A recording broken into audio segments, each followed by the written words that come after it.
Hello friends, this video on electric circuits part 6 is brought to you by examfear.com. No more fear from exam. Please make sure that you have watched all the videos till part 5 before going ahead with part 6. Let's look at EMF and terminal potential difference of a cell. So what is this terminal potential difference of a cell?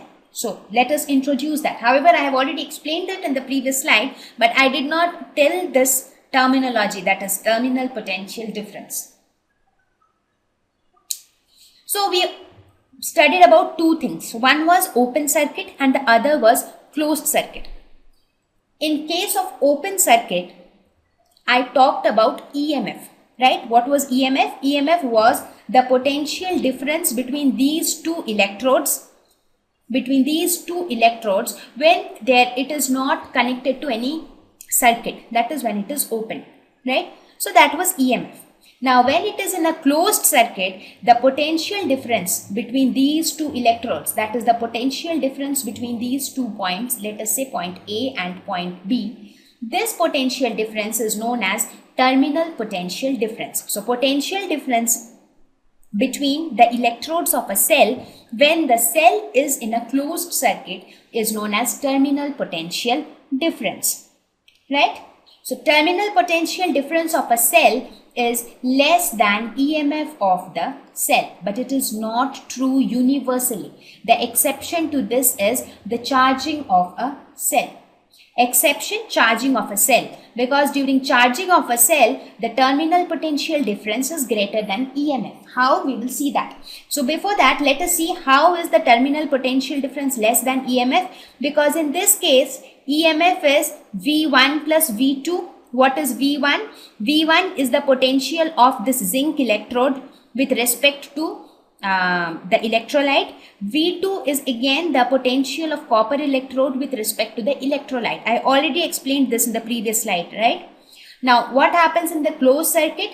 The potential difference between this becomes equal to E minus IR.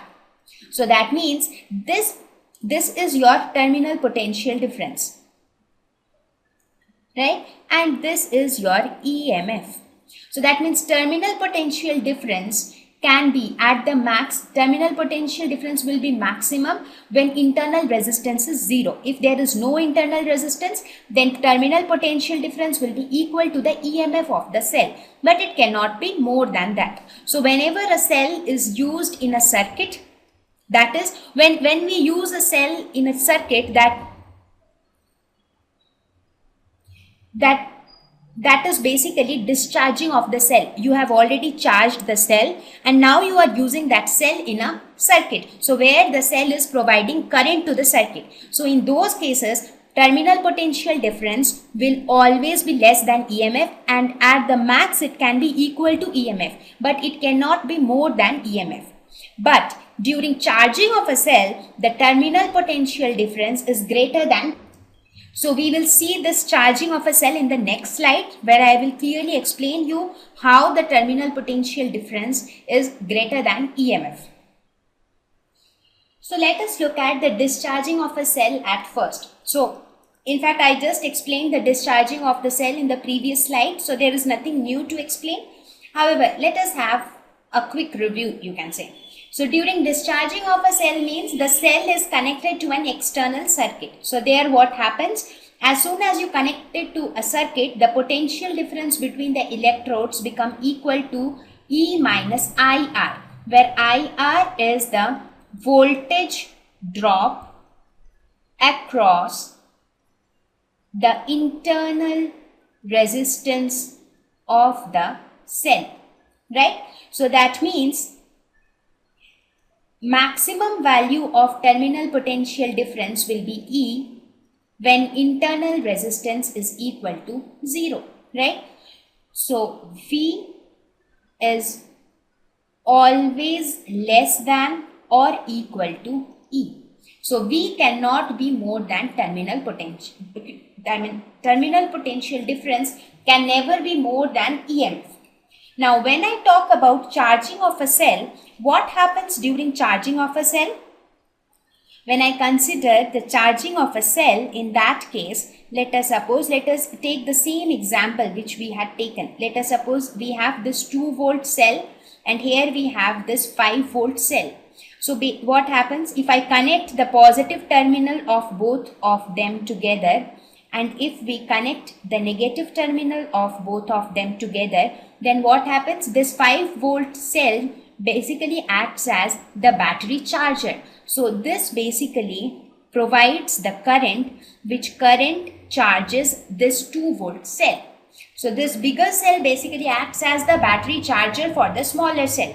So in this case, what happens? The direction of current flow is opposite in case of this cell. Here, let us say here, again you have the 2-volt cell, but here you have external resistance. So in this case, if this is positive and this is negative, the current is flowing like this.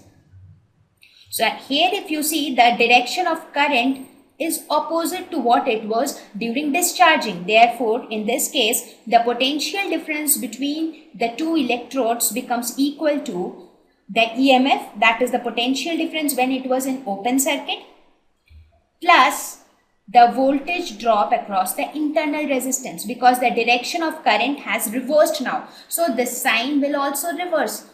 So your terminal potential difference is greater than your EMF. So terminal potential difference is greater than EMF during charging of a cell.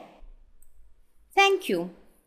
Please visit examfear.com to watch free educational videos, try free online tests, get the best quality study materials, study from the best tutors and mentors, and much more.